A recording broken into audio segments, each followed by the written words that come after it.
Shalom, salam sejahtera bagi kita semua. Tema renungan kita pada pagi hari ini terambil dari 1 Samuel 1 ayat 1 sampai 23. Di situ diceritakan ada seorang laki-laki yang bernama Elkana yang mempunyai 2 istri, yang seorang bernama Hana dan yang lain bernama Penina. Penina mempunyai anak, tetapi Hana tidak. Dalam Alkitab juga dicatat bahwa pada hari Elkana mempersembahkan korban, diberikannya kepada Penina dan kepada semua anaknya yang laki-laki dan perempuan.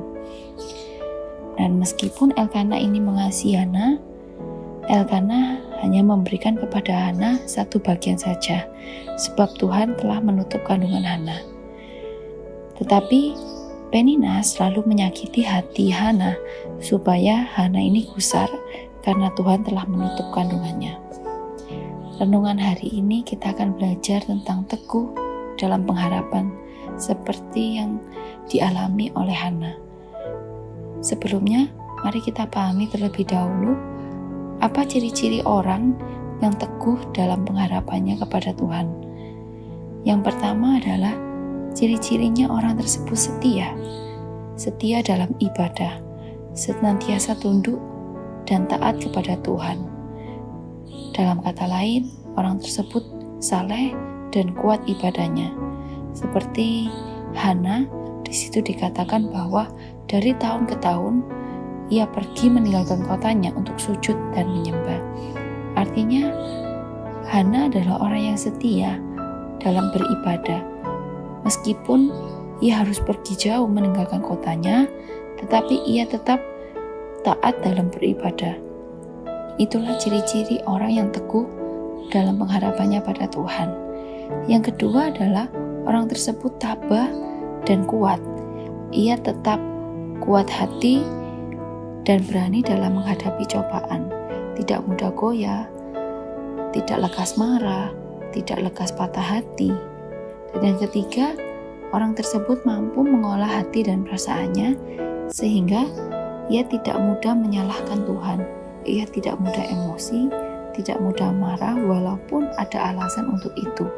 Seperti Hana, sebenarnya ia punya alasan untuk marah, untuk emosi, tetapi ia tidak menyalahkan Tuhan. Hana mampu mengolah hati dan perasaannya, dan ia tidak tergesa-gesa dalam mengeluarkan perkataan. Berpikir dulu sebelum berbicara. Ciri-ciri yang selanjutnya adalah orang tersebut adalah orang yang kuat dan orang yang tegar. Tidak mudah goyah dan teguh pendirian imannya meskipun ia mengalami masalah yang bertubi-tubi dan tidak menyenangkan. Lalu ciri selanjutnya, orang yang teguh dalam pengharapannya pada Tuhan adalah orang tersebut selalu memandang dan menjadikan masalah itu sebagai batu lompatan supaya ia semakin dekat pada Tuhan.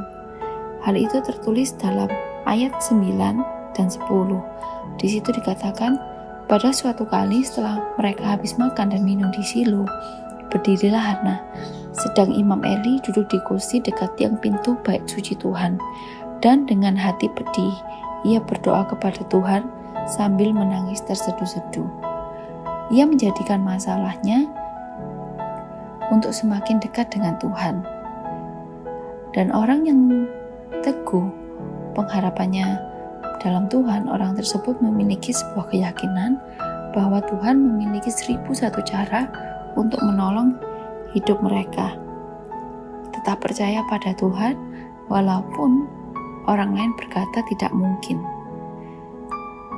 Dan yang terakhir, orang yang teguh pengharapannya dalam Tuhan, ciri-cirinya adalah orang tersebut membangun sebuah pengenalan secara pribadi dengan Tuhan melalui keintimannya dengan Tuhan.